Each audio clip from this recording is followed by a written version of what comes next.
Bienvenue à tous les professionnels de l'hôtellerie et de la restauration. On est ravis de vous donner ici les clés, encore une fois, pour pousser les portes de l'info sur vos métiers, pour mieux comprendre les règles et pour vous inspirer. Avec nous, votre présidente de l'UMI 38, Danielle Chavon, bienvenue. Bonjour à tous. Tout en fleurs aujourd'hui, même si c'est la pleine saison des fruits, des légumes, on se régale en ce moment bien sûr dans vos établissements. Véronique Soldevilla viendra tout à l'heure nous parler de sa chronique sociale. Nous avons ici Chou, bienvenue. Bonjour. Votre directrice Gaëtane Besson-Chavant. Et ici nous allons parler cocktail, mocktail avec Steven Hatch, bienvenue. Bonjour, merci. Mixologue, comme on dit barman, mixologue. Bartender, mixologue. D'accord. Et ou mocktail, on va Aussi. en parler avec vous de toutes ces tendances, avec vous bien sûr. Allez tout de suite, le chiffre du mois, c'est 5,5 millions le nombre de nuitées enregistrées en moyenne en juillet, en août en Isère.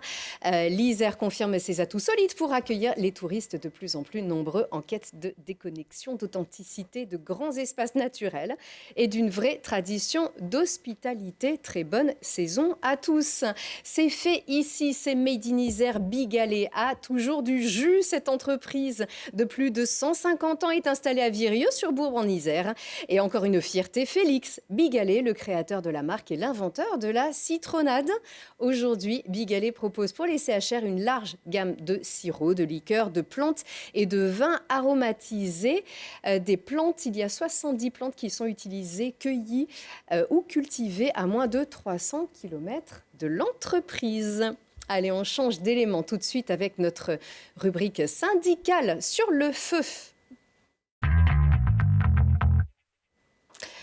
La ministre déléguée au commerce, Véronique Louwagie, a présenté fin juin la réforme sur les titres restaurants qui comprend, outre l'arrêt définitif des titres papier et l'utilisation des titres le dimanche, une pérennisation de la possible utilisation des titres restaurants pour le tout alimentaire. Alors on a Franck Chaumès pour une réaction ici aujourd'hui. Bonjour Franck. Bonjour. Merci beaucoup d'être avec nous. Vous êtes président national de l'UMI Restauration. Qu'est-ce que ça vous inspire justement cette annonce ? Qu'est-ce que ça m'inspire ? C'est ni plus ni moins qu'une trahison du gouvernement, puisque cela fait maintenant 2 ans et demi, 3 ans que l'on travaille sur le sujet avec les autres groupes de patronaux.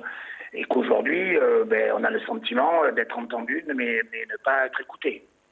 C'est qui plus est que ça va déclencher un séisme dans notre profession. Sur quoi est-ce que vous aviez travaillé en particulier avec l'UMI ? Qu'est-ce que vous aviez proposé pendant 3 ans ? Alors, déjà, il y a plusieurs sujets qui ont été annoncés. Bien évidemment, il y en a on peut évidemment les saluer, mais ça va de sens. Sur la dématérialisation, c'est nous qui l'avons demandé, ça a été annoncé. Je vous rappelle que nous avons changé en 3 ans 3 fois de gouvernement et Olivier Grégoire nous avait annoncé la fin du papier au premier trimestre 2026.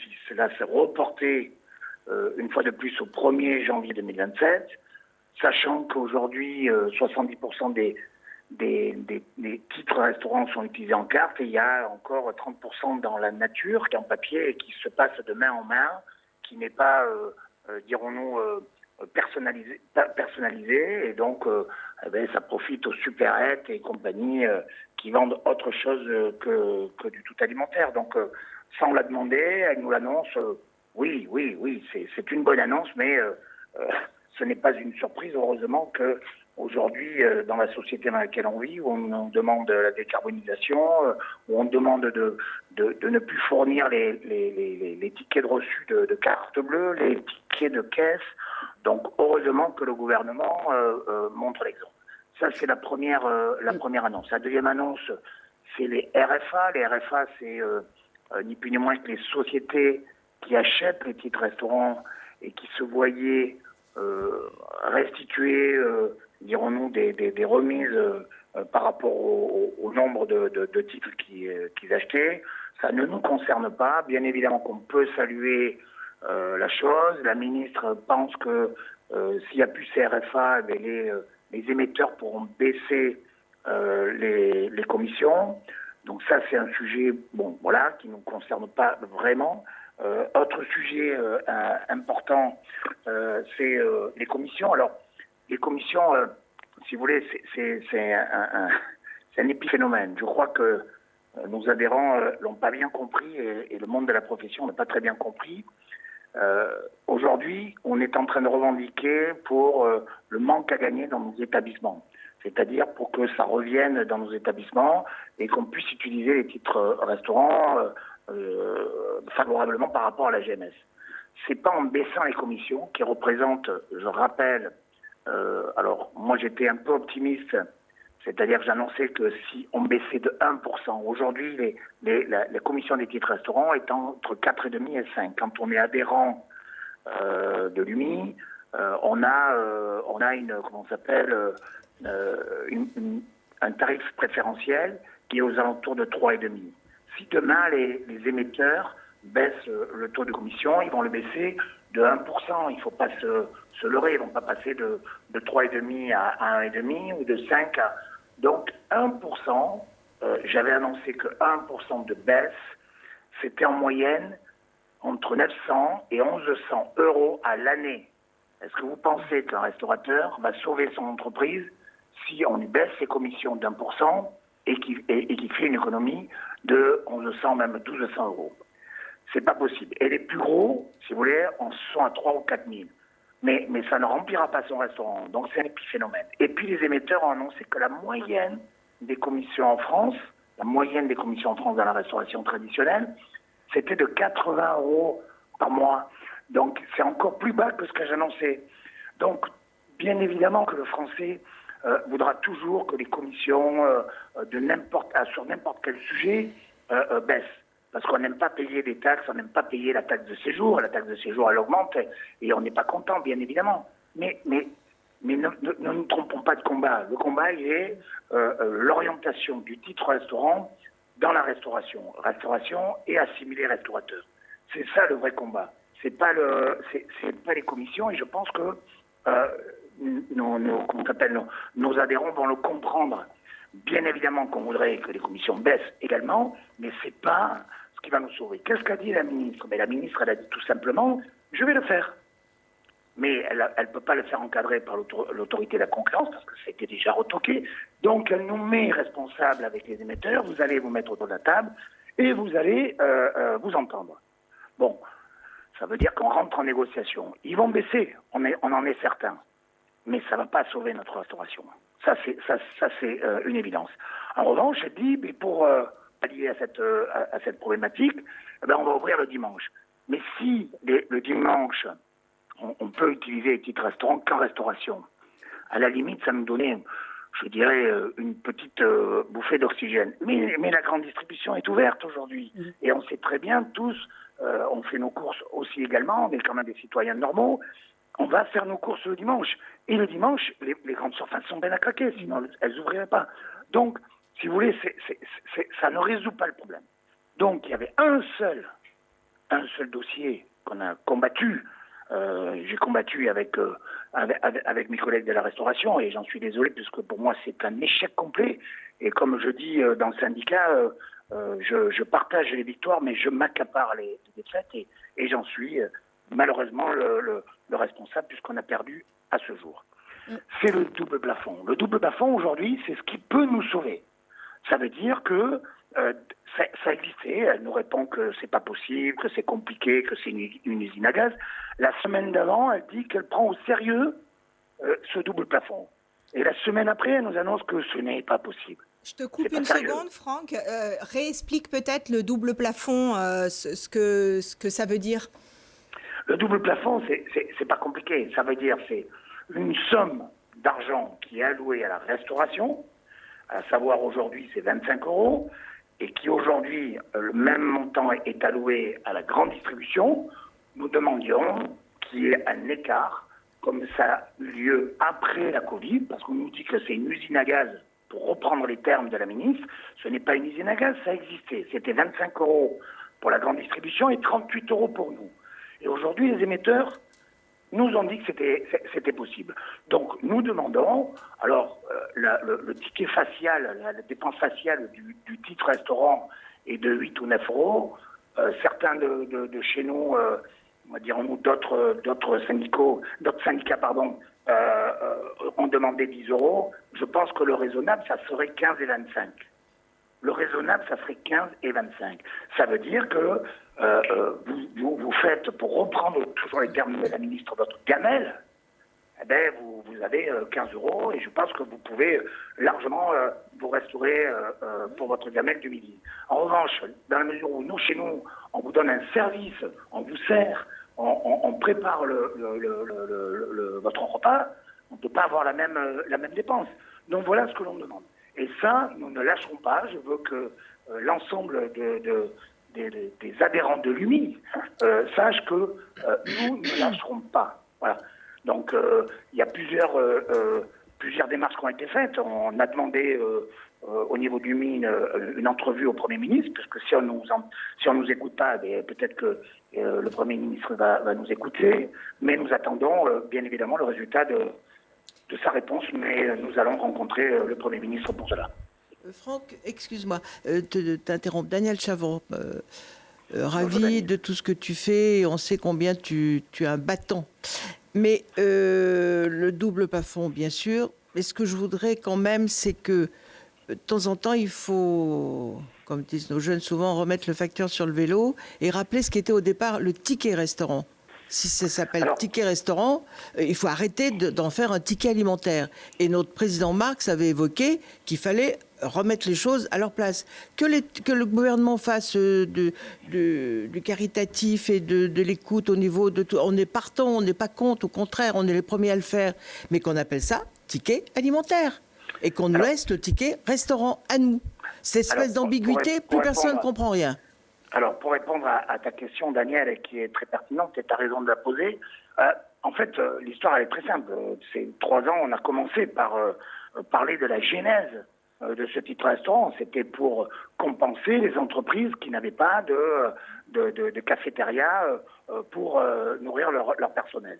Mais aujourd'hui, ça a été dévoyé quand la Covid est arrivée. Et je vous rappelle aussi qu'il y a le télétravail qui est rentré en jeu.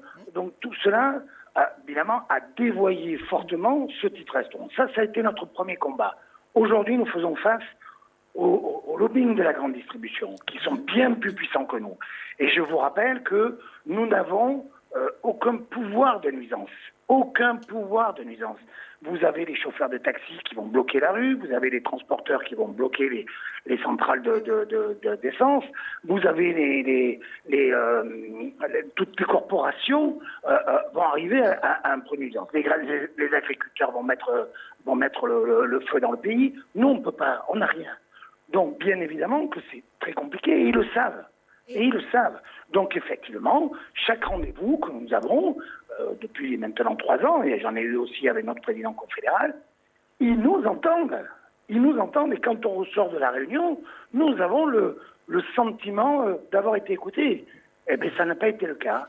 Donc, nous avons, avec la ministre Louwagie, qu'elle a instauré les assises de la restauration, où il y a eu une première réunion, la deuxième avait lieu mardi dernier.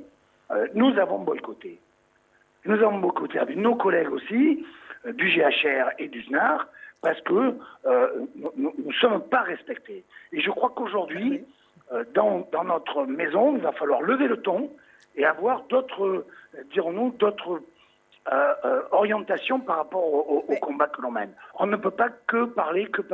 Il faut au bout d'un moment agir. Non mais tu as dit un mot, il faut arrêter de toujours... Alors on sait qu'on ne peut pas manifester parce que tout le monde ne va pas au restaurant, il va s'en remettre. Par contre, s'il ne peut pas avoir ses fruits et ses légumes au marché, ça lui posera un problème, évidemment.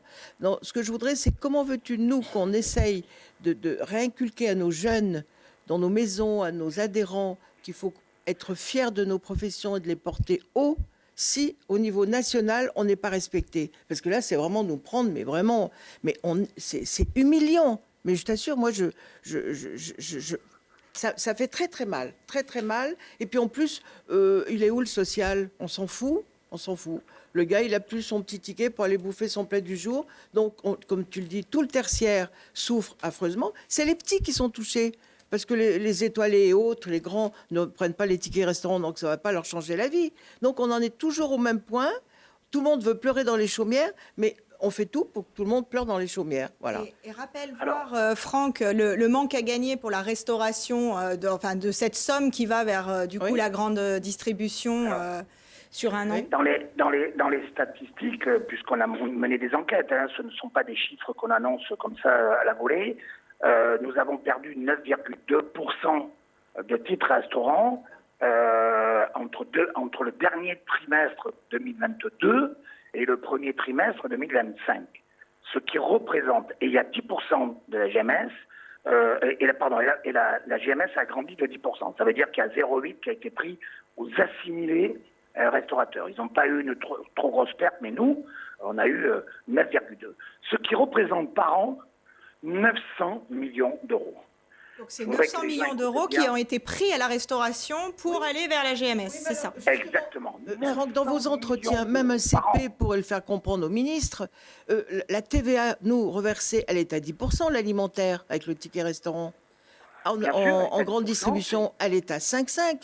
Donc l'État s'appuie sur 4,5 points de TVA perdus. Alors je sais pas, le CP, tu lui fais, je vais le faire cet été à ma petite fille, tu fais ton calcul, sur 900 millions, 4,5% de moins. Et ils se tirent une balle. Et après, on va réduire la retraite des petits vieux qui vont crever dans leur studio au 6e étage. Non, mais j'en ai marre, quoi. Je comprends que nos adhérents en ont marre. Et c'est ce manque de respect qu'on a pour notre profession. Voilà. Je crois que tu soulèves un vrai sujet que l'on porte, bien évidemment, et je le vois dans ta colère, Daniel, et tu as bien raison. Ça a été mon argument, c'est-à-dire qu'aujourd'hui, du matin au soir ou du soir au matin, on entend sur les ondes que nous avons un problème de finances dans notre pays. Et là, il n'y a rien à faire, c'est-à-dire qu'il n'y a pas à taxer le français, il n'y a rien à faire, il y a juste à comprendre que cette orientation que tu viens de citer, c'est 4,5 points de TVA qui manquent, parce que qu'est-ce qu'il faut qu'il fasse ? Il faut qu'il fasse tout simplement remonter cette TVA de la même manière que pour nous à la grande distribution, puisque c'est un plat à consommer. Donc, où on prend le double plafond par rapport à la TVA, ce qui est un combat que nous avons entamé et qu'on a proposé au gouvernement, et à chaque fois, c'est une fin de non-recevoir. Et les mots propres de la ministre Louwagie, c'est de dire c'est une usine à gaz. Donc au bon moment, je veux dire... C'est son boulot, l'usine à gaz, qu'elle reste à la maison et elle fera la cuisine sur son gaz. Merci beaucoup Franck Chaumès de nous avoir répondu. Vous êtes le président national de l'UMI, la branche restauration de l'UMI. Encore un grand merci de votre disponibilité. Merci Franck. Et bonne chance dans votre combat. Bel été. Merci à vous, on ne lâchera rien. Merci. Allez, notre invité, tout de suite. On change un peu d'ambiance avec l'art et la science de créer des cocktails ou des mocktails. La mixologie n'a pas de secret pour vous. Steven Hadge, re-bienvenue, formateur en mixologie, mycologue. Mixologue, je savais que j'allais la faire, de toute façon. Mixologue, c'est pas du tout pareil. C'est une discipline qui va bien au-delà du fait de mélanger des boissons alcoolisées. Bien évidemment, c'est concrètement la définition de la mixologie, c'est l'art de créer des cocktails. Donc on va utiliser toutes sortes de produits pour créer de nouvelles recettes. Il y a une chose moi que j'aime bien dire, c'est à partir du moment où c'est comestible, on peut en faire un cocktail. Ah, ok. Et il faut le savoir. Donc, on a équilibre des saveurs, technique de préparation, le choix des ingrédients, la présentation, et puis même... Voilà, aujourd'hui, on propose plus qu'un cocktail, on propose une expérience, c'est Tout un à fait. mot. Voilà, le parcours, l'expérience sont des choses qui reviennent beaucoup ici aussi. Alors, l'expérience, c'était Tom Cruise qui avait popularisé le mythe du vrrup, je ne sais pas si vous savez le faire. Du flair bartending. Tout à fait. Le flair. Le flair bartending. Ah, le frère, je croyais que c'était le shakeage, parce que je crois que ça s'appelle encore le shakeage. Alors, vous allez tout nous dire. Lui, on croyait qu'il était barman. Donc, quelle est la différence entre barman et mixologue ? Alors, un mixologue est barman et un barman n'est pas forcément mixologue. Je vais prendre un exemple qui, je pense, va parler à tout le monde. Avant d'être chirurgien, on est médecin. C'est une spécialité, la chirurgie. C'est pareil dans nos métiers. On est d'abord barman et après, on choisit de se spécialiser dans la mixologie. D'accord. Ça veut dire que on sert plein de choses. Par contre, Exactement. créer des cocktails, vous parliez de C'est un petit recettes. La recette, il y a un champ infini comme en cuisine? Oui, on s'inspire beaucoup d'ailleurs de la cuisine. On travaille à la manière d'un chef cuisinier. C'est juste que nous, au final, notre produit est dans 95% des cas liquide, parce qu'il existe des cocktails à manger aussi. Mais voilà. C'est-à-dire on met des choses dedans qu'on peut manger, des petits fruits. Pas que. Le rendu final peut être à manger. Il m'est arrivé, moi, de faire un cocktail sous forme d'une tarte, par exemple. D'accord. Il y a plein de choses qui sont possibles. Après, c'est une question de curiosité, de recherche, d'aller chercher des nouveaux produits, des nouvelles techniques, de s'inspirer aussi beaucoup de la cuisine. Mais le champ des possibles est infini. Alors, la base, c'est l'alcool. Il faut les Pas connaître. Forcément. Il ne faut pas connaître d'abord. C'est pas ce qu'on vous demande en priorité. La connaissance est une base. Oui. La connaissance est une base très importante. Connaître quoi? La Les recherche, whisky, les vodkas, les tequilas, etc. Les goûts. Ça, c'est le plus important, parce que ce qu'on recherche, nous, c'est pas forcément un apport alcoolique.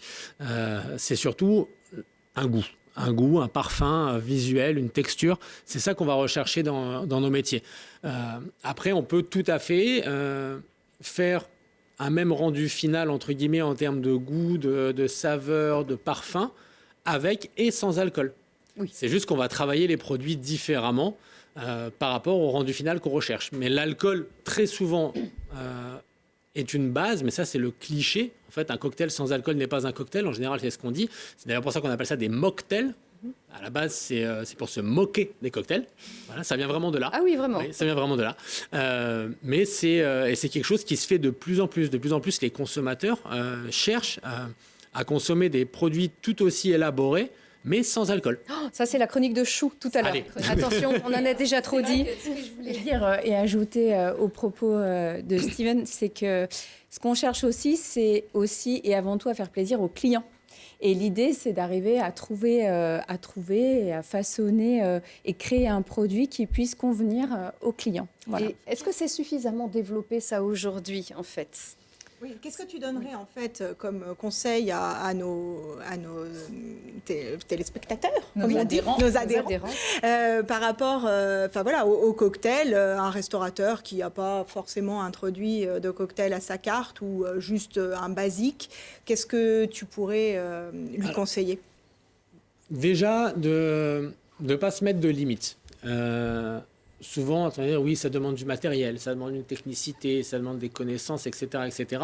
Mais comme tout, il y a des bases. On n'est pas obligé d'aller tout de suite dans du cocktail moléculaire, faire du produit maison, etc., etc., qui demande, oui, en effet, une certaine connaissance, que ce soit au niveau de la réglementation et au niveau des produits. Mais on peut déjà partir sur des basiques. Il y a une multitude de recettes qui existent déjà, de classiques du cocktail, avec et sans alcool. Un peu moins sans alcool, mais ça existe et il y en a de plus en plus, qui ne sont pas forcément très onéreux. Et surtout, si c'est déjà des personnes qui sont dans la restauration, donc qui ont des cuisines, de s'appuyer sur le travail qui est fait en cuisine. Parce qu'il y a déjà énormément de choses qu'on peut prendre, réutiliser, ne serait-ce qu'en partant sur des bases de desserts. Il y a énormément de choses qu'on peut faire. Et il y a de la cohérence dans ce cas-là aussi, avec l'ensemble de la carte, l'identité. Parce que souvent, on dit, est-ce que vous avez un cocktail maison ?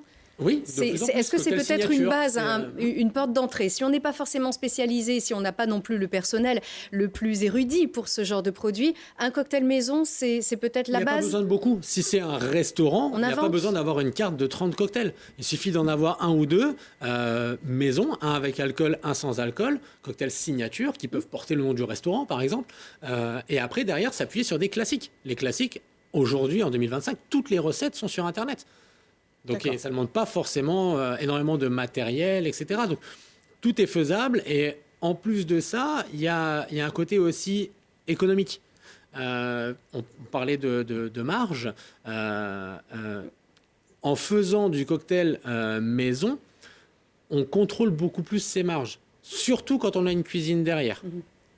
Et en plus, on est derrière dans une démarche éco-responsable. Donc des purées, des épices et pas seulement des sirops et des alcools. Par exemple, des aromatiques, on peut jouer avec énormément de choses. C'est encore une fois, bien sûr, des macérations, des fermentations. Il y a plein de choses qui sont faisables. C'est vraiment ça. Si c'est comestible, on peut en faire un cocktail. Après, il faut trouver le bon équilibre des saveurs, etc. Et dans ces cas-là, moi, je recommande de s'appuyer sur l'expérience des chefs de cuisine, puisque c'est quand même la base de leur métier aussi, pour cet équilibre des saveurs, et ne pas se poser de limites. Parce que ça marche beaucoup avec les modes. Aujourd'hui, qu'est-ce qu'on vous demande? Un mocktail. Spritz. Non, un spritz.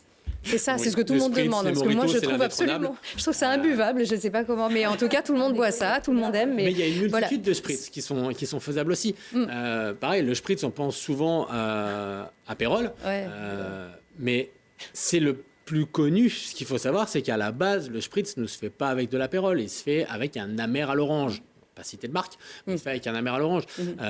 Ce qu'il faut se dire, c'est que le spritz, maintenant, c'est devenu une catégorie de cocktails, une famille de cocktails. Donc, on peut le faire avec plein de produits différents. Donc, des zestes, différents agrumes, différentes choses Exactement. aussi.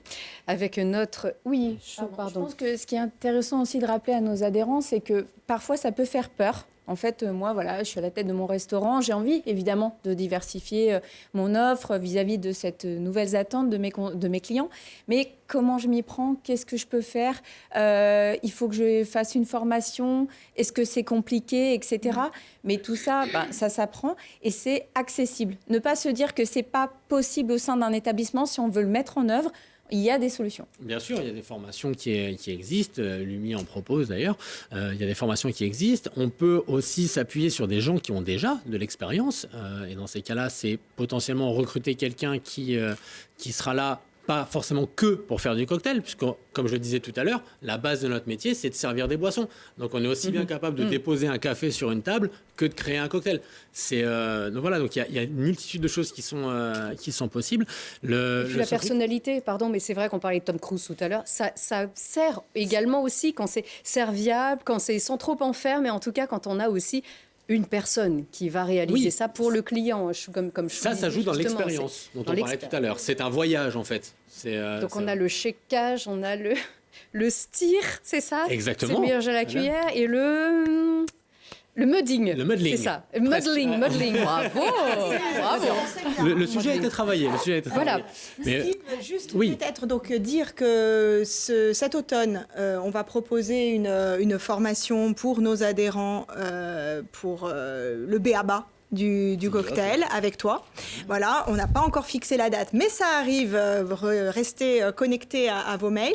Voilà. Et puis, deuxième chose dont tu vas pouvoir nous parler, c'est le BCC, voilà, le Bartender Cocktail Contest, voilà, pour la deuxième édition, donc avec les sélections en septembre sur les courses des garçons de café et à Bourgoin à Promo Cash. Je te laisse en parler, voilà. Bien évidemment. On commence par quoi, les formations? Formation, non, les formations, je pense que voilà, on a dit, formations qui vont avoir lieu à l'automne, mais sur le Bartender Cocktail Alors, le Bartender Cocktail Contest, c'est une compétition qu'on a créée l'année dernière. Toute première édition a eu lieu en 2024 et c'est la première compétition destinée aux professionnels du métier qui est 100% départementale et 100% indépendante. En général, les compétitions cocktails sont organisées ou sponsorisées par des marques, des alcooliers, très souvent, voilà, ce qui restreint les possibilités. Et là, la volonté, c'était vraiment de faire quelque chose qui soit indépendant pour laisser justement libre cours à l'imagination des participants et qui puissent justement aller chercher non pas parmi des produits qui sont imposés, mais dans leur imaginaire. Parce que c'est aussi ce qu'on travaille dans la mixologie, c'est l'imaginaire, c'est la créativité. Donc cette compétition, elle a été très bien reçue l'année dernière. Là, on lance dans les prochains jours l'ouverture des inscriptions pour cette édition 2025. Donc c'est ouvert à tous les professionnels du secteur du département. qu'il se revendique mixologue ou simple barman, à partir du moment où on a de la créativité et qu'on veut se lancer, on peut. Le thème cette année, c'est bâtir l'avenir et on est autour de l'éco-responsabilité. Donc le local, la Chartreuse, l'Anthésite, le Genépi, Bigalé, comme on le disait tout à l'heure. Non mais c'était ça, en fait, c'était aussi ma petite question, c'est qu'on parle du spritz qui est vénitien, je crois, d'origine. Le local, on n'en trouve encore pas assez, que ce soit en mocktail ou en cocktail. Il y a plein de choses aussi dans nos régions. Pourquoi est-ce que nous, ici en Isère, on ne renforcerait pas encore plus le caractère de ces produits qui sont exceptionnels en les mélangeant? Pour beaucoup, on n'a pas cette curiosité-là. C'est ça aussi, c'est qu'on va rechercher, on va aller entre guillemets à la simplicité. Quand on nous dit tu as 1 semaine ou 2 semaines pour faire une nouvelle carte, on va aller rechercher des choses qu'on connaît. Et on répond à la demande surtout. Qu'est-ce qu'on demande, c'est ça. Et il faut de plus en plus, et là j'en appelle aussi aux gérants et autres patrons, laisser la possibilité aux bartenders, aux mixologues de pouvoir chercher des nouvelles saveurs, de pouvoir proposer des nouvelles choses. Ça peut justement créer des surprises, des belles surprises. Aussi, parlons franchement, augmenter les paniers moyens, puisque les gens vont venir pour découvrir des nouvelles choses qu'ils n'auront pas ailleurs. Donc ça joue beaucoup. Et on parlait du local. L'année dernière, pour la première édition justement du BCC, le thème, c'était « Si l'Isère m'était compté ». Ah bah voilà. Donc le but, c'était de mettre en avant le savoir-faire local. Bon, ben j'espère que ça va porter ses fruits dans tous les CHR, un métier en plein développement. Et merci beaucoup, Steven. Avec plaisir. Oui, chaud. Simplement, petite précision donc, pour ce Bartender Cocktail Contest. Donc, il y a 3 qualifications. Première qualification à Grenoble le 17 septembre. Deuxième qualification à Vienne le 24. Et troisième qualification à Bourgoin-Jallieu le 1er octobre. Donc, chers professionnels, vous allez nécessairement trouver un lieu pour venir vous qualifier et concourir. Et avec de nombreux lots à la clé, grâce à nos partenaires. Parfait. Voilà. Merci beaucoup et merci Steven encore. Tout de suite, on va changer de place avec Véro. Véronique Soldevilla qui va tout nous dire sur les règles qui encadrent l'embauche d'un apprenti. Tout à fait. C'est très important ça. Oui, très important, d'autant plus qu'en ce moment, la campagne d'apprentissage bat son plein. On a démarré au mois de mai, juillet, c'est encore les dates dans lesquelles on trouve des apprentis et on veut les embaucher. Alors l'apprenti, on le prend soit pour un potentiel collaborateur ou tout simplement pour lui transmettre son savoir-faire. Alors moi, je vais vous dire tout sur le contrat d'apprentissage. Alors avant de valider l'embauche d'un apprenti, il faut remplir plusieurs conditions. La première, il faut que l'apprenti ait entre 16 ans et 29 ans. Le maître d'apprentissage peut être soit le gérant, soit un salarié. En tout état de cause, les deux doivent avoir un diplôme plus une année d'expérience sur le diplôme que va faire le jeune homme ou la jeune fille. Ou bien, s'il n'y a pas de diplôme, avoir 2 années d'expérience professionnelle. Autre chose, il faut que le maître d'apprentissage soit en possession d'un permis de former. C'est une formation obligatoire dans notre profession. Le permis de former sera à faire tous les 4 ans. Ensuite, il y a la signature du contrat d'apprentissage. Alors, le contrat d'apprentissage est un contrat spécifique, c'est un CERFA, ce n'est pas un contrat qu'on va établir comme ça, comme on fait d'habitude sur un CDI lambda. C'est spécifique.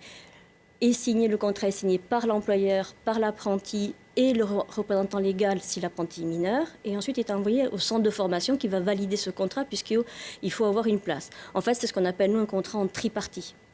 Une fois que c'est fait, on l'envoie à l'OPCO Acto, notre OPCO, qui finance la formation. C'est envoyé de manière dématérialisée, donc ça va très très vite. En fait, pourquoi l'OPCO Acto? Parce que c'est lui qui va payer les coûts pédagogiques au centre de formation. Donc c'est très important. L'OPCO Acto va également financer, si nécessaire, la formation du permis de former du maître d'apprentissage s'il n'est pas à jour dans sa formation. Il faut savoir que l'OPCO Acto a mis un simulateur dans son site internet, très accessible, qui va effectivement prendre en compte le reste à charge d'un contrat d'apprentissage, si c'est le cas, tout dépend de l'école dans laquelle on va mettre le jeune, mais également calculer la rémunération et surtout calculer aussi les aides potentielles qu'on peut avoir. Donc les aides, j'en viens, il y a deux types d'aides entre guillemets. La première, c'est ce qu'on connaît tous, c'est l'exonération des charges sociales patronales. Elles sont depuis le 1er mars à 50% du SMIC, l'exonération. Et il y a aussi l'aide pour la rémunération des apprentis à hauteur de 5 000 €. Cette aide, elle est versée la première année du contrat d'apprentissage.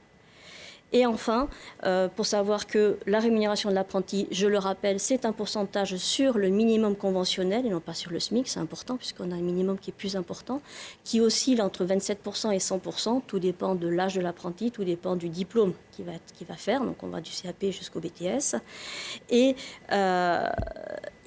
selon l'échelon. Et enfin, si vous voulez savoir tout ce qui concerne la gestion de l'apprenti, c'est-à-dire le temps de travail, les horaires, les jours fériés, le repos, les congés, et bien à ce moment-là, je dis à tous mes adhérents, allez sur l'entre-nous, donc notre web télé du mois d'avril. Où j'en ai effectivement parlé. Vous avez déjà tout dit. Ou sinon, on nous appelle aussi. Voilà. Véro est toujours là. Mais c'est un plus, il faut aussi le rappeler, justement. Ah, mais bien sûr. Ce ne sont pas juste des petites mains, ils sont parfois source d'inspiration, de nouveautés, de créativité. Et puis surtout, pour que la profession perdure, il est important de former les jeunes et que les professionnels d'aujourd'hui forment les professionnels de demain. Bien sûr. Il faut aussi, je crois, insister sur le fait que au-delà de la transmission du savoir, je crois qu'on a un rôle, souvent la petite entreprise, d'accompagnement. Et on récupère souvent des gamins qui sont un peu à 16 ans en questionnement, on va dire en questionnement. Voilà, et qu'on les aide à se recentrer, à les encadrer dans le bon sens et à les sortir souvent de ce questionnement. Je garde ce mot. Donc, on a quand même double casquette. Et surtout, ils sont mineurs, donc quand on a le plaisir d'habiter en dehors d'une ville, de l'urbain, eh bien, il faut les loger. Il y a cette responsabilité. Donc, on devient des parents. Et là, les parents nous les confient avec beaucoup de plaisir. Voilà. Merci beaucoup, Daniel Chavon. Merci. Véronique, tout de suite, la question du mois. Et on va barboter avec Gaëtane. Voilà. Eh bien, écoutez, c'est une question d'un adhérent hôtelier qui nous dit qu'il a une piscine dans son établissement et il aimerait connaître les obligations s'il la met à disposition de ses clients. Voilà. Les obligations, les contraintes aussi. Il y en a Oui, beaucoup, obligations, j'imagine. contraintes. Enfin voilà, qu'est-ce que ça implique de mettre sa piscine à disposition des clients? Alors déjà, si vous avez dans votre hôtel que seule la clientèle de l'hôtel vient sur la piscine, dans la piscine, vous n'avez pas l'obligation d'avoir un maître nageur. En revanche, si vous faites entrer des personnes de l'extérieur, dans ce cas-là, soit notamment en payant, là, vous avez l'obligation d'avoir un maître nageur. Si, par exemple, vous proposez aussi des cours de natation, de l'aquagym, des choses comme ça, dans votre piscine, même si c'est à destination des clients de l'hôtel, là, vous aurez également l'obligation d'avoir un maître nageur. Voilà. Vous devrez aussi équiper évidemment votre piscine d'un des 4 dispositifs anti-noyade, donc l'abri, l'alarme, la barrière ou la couverture. Donc l'une de ces 4 possibilités. Vous avez la possibilité de préciser également si les enfants doivent être accompagnés d'un adulte. Voilà, vous pouvez aussi rajouter des mentions qui vous sont propres par rapport à la surveillance. Et puis après, vous aurez également donc la réglementation applicable aux piscines. Vous aurez à déclarer votre piscine en mairie. En fonction de la capacité de votre hébergement, vous aurez des contrôles sanitaires de l'eau à faire qui seront plus ou moins poussés en fonction du nombre de personnes. Vous aurez un affichage à faire dans la piscine, donc avec le plan de sécurité de la piscine, l'affichage des horaires, le personnel à joindre en cas de problème, les derniers contrôles de l'eau. Vous aurez à afficher la profondeur du bassin, l'affichage donc des horaires, on l'a vu, l'interdiction de fumer et le règlement intérieur. Alors le règlement intérieur, vous allez le faire, je vois Daniel désespéré. Donc le règlement intérieur, vous allez le faire, c'est-à-dire qu'il faut être passé par les pédiluves avant de rentrer dans la piscine, ça peut être que vous n'avez pas le droit de courir sur les plages ou plonger dans la piscine, voilà. Donc toutes ces règles-là, vous devez les écrire dans un règlement intérieur. Voilà, et puis donc ce plan de sécurité que vous devrez afficher à l'entrée de la piscine qui visera à montrer que tout est en sécurité. Les amis adhérents qui ont une piscine, vous la videz et vous en faites un massif de fleurs. Voilà, parce que ça devient insupportable. Enfin, la sécurité, oui, mais ça suffit, la profondeur, la couleur de l'eau, la couleur du maillot, il y a peut-être des couleurs tout ça vise à avoir une sécurité optimale au sein de cette piscine. Voilà, et je termine par l'accessibilité de la piscine, tout comme le reste de l'établissement ERP. La piscine doit être accessible aux personnes en situation de handicap. Alors évidemment, il y a des possibilités de dérogation, de demande de dérogation, mais c'est une règle globale de pouvoir accéder à cette piscine pour tout le monde. Voilà. Je suppose qu'en plus... Je m'arrête là parce que je crois que je vais provoquer une crise. Je rentre et je vais mettre piscine interdite à la clientèle. Voilà. C'est juste pour faire joli. Mais l'hôtelier nous demande, l'hôtelier a sa réponse. Merci. Voilà. Et en plus, c'est de plus en plus la demande. Donc ça ne Exactement. va pas arranger les Voilà. hôteliers, effectivement. Merci beaucoup, Merci à Gaëtane. vous. Allez, notre nouvelle rubrique Tendance. Le sans-alcool. On en a touché un mot tout à l'heure avec Steven. On peut passer une bonne soirée sans picoler. Alors, je suis tout ouïe avec Chou. Quelle est cette tendance ? C'est une réalité ou c'est un petit plus à proposer ? Alors, là, sur cette chronique, on va vraiment parler des tendances qui façonnent en fait l'industrie des boissons et qui, de fait, influencent nos consommateurs. Parce que vous savez bien, voilà, on voit des choses sur les réseaux, etc., etc. Et du coup, ça laisse des petites graines et ça laisse place à des tendances et des influences de consommation. Alors, juste quelques chiffres. En 2023, 52% des Français déclaraient vouloir réduire leur consommation d'alcool, quand même. En 2024, 110 millions de litres de bière sans alcool ont été vendus en France, donc c'est plus 20% par rapport à 2018. Et 69% des consommateurs se préoccupent de l'impact de leurs habitudes de consommation au global. Alors, on a 8 principales tendances qui façonnent les influences sur nos consommateurs. On a première tendance, la boisson Clean Label. Alors, vous allez me dire, mais c'est quoi les boissons Clean Label ? Clean Label. Clean Label, absolument. Ce sont des boissons qui favorisent le bien-être mental, physique et beauté, qui correspondent à un mode de vie sain. Alors là, vous allez me dire, mais c'est du marketing, Voilà. etc. Eh bien, pas du tout. En fait, on a des boissons maintenant qu'on peut proposer ou en tout cas valoriser parce que peut-être qu'elles sont déjà dans les établissements, mais on n'en parle pas. C'est quoi ? C'est les petits Par shoots exemple, de gingembre et les non, petits ça machins peut être par exemple des boissons riches en antioxydants naturels. Ah, Donc oui. ça peut être d'été, des infusions bio, riches en protéines végétales. Et ça peut être également des boissons... Les smoothies. Alors, Plein de c'est fruits. encore autre chose. Ah. Et ça peut être également des boissons enrichies en minéraux ou en collagène. Donc ça s'adresse aussi à une clientèle qui peut se trouver dans des hôtels, etc. et qui recherche une notion de bien-être. C'est l'index pharmaciste. C'est ça. La deuxième tendance, je sens que cette chronique va être dynamique. Donc, pas d'être venu ce matin. Ouais, non, mais vous avez vu un peu. Alors, on a également donc en deuxième tendance des boissons présentées maintenant comme des alternatives au café traditionnel.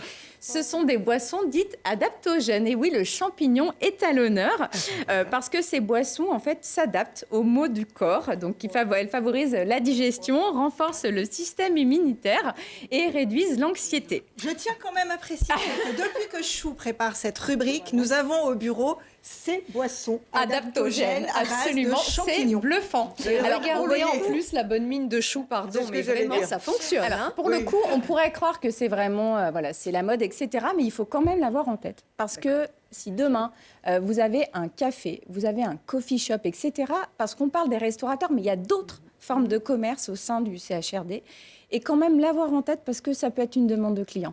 Donc, il faut l'avoir, il faut s'enseigner, il faut trouver les marques. Autre Je chose ne les qu'un donnerai café, pas. quelque chose qui fait du bien. Voilà. Donc, troisième tendance, parce qu'on voyage, ce sont les boissons aux saveurs exotiques. Les nouvelles saveurs originales qui sont vraiment très prisées de la génération Z. Donc, c'est vraiment, c'est influencé par la diversification des goûts, c'est la curiosité culinaire. Donc, ça laisse place à des boissons sur des combinaisons étonnantes comme litchi avec poivre de Szechuan ou encore les saveurs aigres qui gagnent en popularité comme le yuzu ou encore les fruits ugly et citron vert. On retrouve ça chez certains grands faiseurs américains. La quatrième tendance, ce sont les boissons fermentées. Et oui, vous les connaissez, elles riment avec santé et authenticité. Alors, la bière, c'est fermenté. Alors là, on va plutôt... Oui, mais c'est avec alcool. Donc, une bière Alors, sans alcool, est-ce que c'est Pourquoi pareil pas, mais on a aussi le kéfir et le kombucha, Eh oui. par exemple, qui sont riches en vitamines et antioxydants, faibles en sucre et qui favorisent une meilleure digestion. C'est acide un peu, non ? Alors, Pas forcément, voilà. Et ce sont de belles alternatives aux sodas traditionnels. Voilà. En fonction du type de restauration, on peut imaginer proposer ça et on en voit de plus en plus dans nos établissements. Ça peut fonctionner. Ouais, ça marche bien. Ça marche bien. 5e tendance. Alors attention. Les boissons solides ou en poudre. C'est une nouvelle manière de consommer. On retrouve ça aussi dans les milieux très citadins. Alors pourquoi ce succès? Parce que c'est sans sucre, sans plastique, léger et pratique. Quand on parle de boissons solides, on se dit mais de quoi parlez-vous? C'est tout simplement des pastilles ou des poudres qu'on peut additionner dans des eaux déjà minéralisées et qui aromatisent tout simplement votre eau et laissent place à ce qu'on appelle le slow drinking, c'est-à-dire le principe de boire en hydratation durable et consciente. Attention, Chou, Daniel est en train de partir. Ne partez pas, Daniel. Il reste 2 chroniques. 2 tendances, pardon. Donc, la 6e tendance, c'est la nostalgia. C'est l'alliance entre la tradition et l'innovation. On en parlait un petit peu tout à l'heure avec Steve, mais c'est vraiment la nostalgie des boissons au service de la modernité. L'idée, c'est de réinterpréter des classiques alliant saveur d'antan, mais avec à une consonance un petit peu plus saine. Donc, on va changer les sucres. Par exemple, on peut faire un cocktail avec un autre type de sucre qui sera meilleur pour la santé, un cocktail qu'on connaît tous. Et du coup, vous pourrez le proposer à vos clients de cette manière-là. C'est-à-dire que c'est bon à boire et bon pour la santé. D'accord. L'avant-dernière tendance, c'est le boom des alternatives sans alcool. Donc, ça a été évoqué aussi par Steve. Donc, c'est vraiment une tendance pour des modes de vie plus équilibrés. Ça laisse place à la montée du mouvement qui s'appelle le Sober Curious. Le Sober Curious, c'est quoi? C'est le questionnement de son rapport à l'alcool. C'est-à-dire, je consomme quoi? Je consomme quand? Et je consomme combien? Donc oui, parce que parfois, quand on va au café, à l'hôtel ou au restaurant, on n'a pas nécessairement envie de trinquer avec de l'alcool. On se dit, bah tiens, finalement, est-ce que c'est bon pour moi? Bon pour la planète, on se questionne sur la responsabilité de sa consommation. Ça laisse place aux mocktails sophistiqués, aux vins désalcoolisés, qu'ils soient pétillants ou non, aux bières sans alcool. Et la dernière, l'énergy drink naturel. Parce qu'on parle souvent de cette petite canette blanche avec une écriture rouge et un fond bleu. Mais maintenant, il existe des boissons énergisantes qui sont vraiment avec un boost sain et responsable. Elles offrent une alternative plus saine à base de plantes énergisantes comme le maté, le guarana ou encore le ginseng, avec des ingrédients d'origine naturelle, souvent biologiques, sans sucre et sans conservateur. Eh ben, tant mieux. Voilà. Alors, on rebondit. Oui. Mais on peut être faut que aussi je garant parle, là. d'une certaine tradition, mais finalement, il y a aussi plein de tendances. Ils peuvent ouvrir le champ des consommations. Qu'est-ce que ça vous inspire? Ravie, mais parce que l'ouverture, il va falloir d'abord avoir de grands bars. Parce que si je résume, il faut que tu mettes un naturopathe, un agent de voyage pour tes trucs exotiques, là, pour leur expliquer le voyage. Il faut quand même de la pharmacie parce qu'il a quand même un problème de santé. Voilà. Un cours d'anglais, il faut un traducteur parce qu'on parle qu'anglais dès qu'on boit. Et puis alors, pour le questionnement de l'alcool, il faut un psy. Moi, si on peut avoir tout ça autour du bar, on va pouvoir faire face à la demande. Mais en même temps, merci, tu as été très clair. Tu nous donnes surtout envie de boire un grand verre d'eau de Grenoble. Voilà. Et ben voilà. Ça sera le mot de la fin. Ce que je veux juste rajouter, c'est qu'on évoque ici les tendances parce que c'est important de le savoir et de l'avoir, mais on n'est pas obligé de les appliquer dans ces établissements. C'est toujours en fonction de la clientèle qu'on a à cibler. Voilà, et ce qu'on veut mettre en offre et en application dans nos établissements. Nos adhérents vont trouver ce panel à quel endroit? À chaque fois, c'est un nouveau fournisseur? Alors, parce que là, il va passer la semaine là, pour passer ses commandes. Non, mais on n'est encore une fois pas obligé de mettre les 8. Voilà. Oui, mais on peut se renseigner, on peut faire. Le kéfir, ça se fait. Le kombucha, ça se fait. On peut créer après, on va avoir les services d'hygiène, parce que est-ce qu'on va le faire comme il faut? Alors ça, c'est un autre sujet. On en parlera dans une prochaine chronique. Une prochaine fois, parce que oui. Voilà, là, je crois qu'il faut conclure. Merci pour tout le monde ne peut pas s'offrir Steven. Merci de nous avoir fait découvrir, bien sûr, toutes ces tendances. Il y en a quand même quelques-unes qui sont hyper intéressantes, bien sûr. Voilà. Et merci beaucoup, Chou. Merci, Gaëtane, Daniel Chavant. On a hâte de vous retrouver le mois prochain. Merci encore. Merci, Véronique. Et vous, à très vite.